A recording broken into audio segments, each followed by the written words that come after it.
Sorry We're Closed signs were pasted almost everywhere around Springfield when the COVID pandemic hit in March of 2020. Small business owners Joe and Claire Gidman were some of the lucky ones who were able to take signs like these off their storefront windows. The Gidmans own and operate Cafe Cusco, Van Gogh's Eatery, and Shabam Tea and Spices. Claire Gidman said the pandemic hit so fast when the announcement came businesses need to shut down, she couldn't believe it was happening. The day that they actually made the announcement that we had to close down, it was like all of a sudden, it was like the water being turned off all of a sudden, the electricity going off all of a sudden, and you just didn't know when it was going to happen again. And it was panicking at first.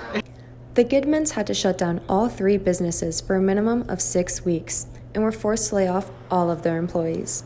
Joe Gidman says Shabam Tea and Spices was the first to reopen because they were able to allow online sales, but their 2 restaurants were a different story.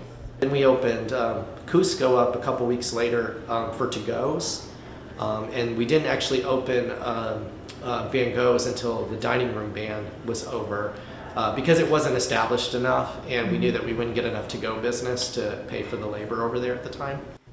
Outside of the obvious COVID-19 masking and social distancing rules, Joe Gidman said they added more outdoor seating, table dividers, and set service stations to avoid as much crossover as possible. Joe Gidman said they feel extremely fortunate to have been able to reopen because their businesses are their livelihood. Just, the 50 people we employ lose a job, but they lose a job, we lose our homes. These buildings sit, a neighborhood, goes downhill. There's foreclosure. We're homeless too. And then it's our retirements, it's everything. The Gidmans said that they hope the community will show business owners some grace as they work to meet standards and bounce back from the pandemic. This has been Maddie Augustine with the Ozarks News Brief.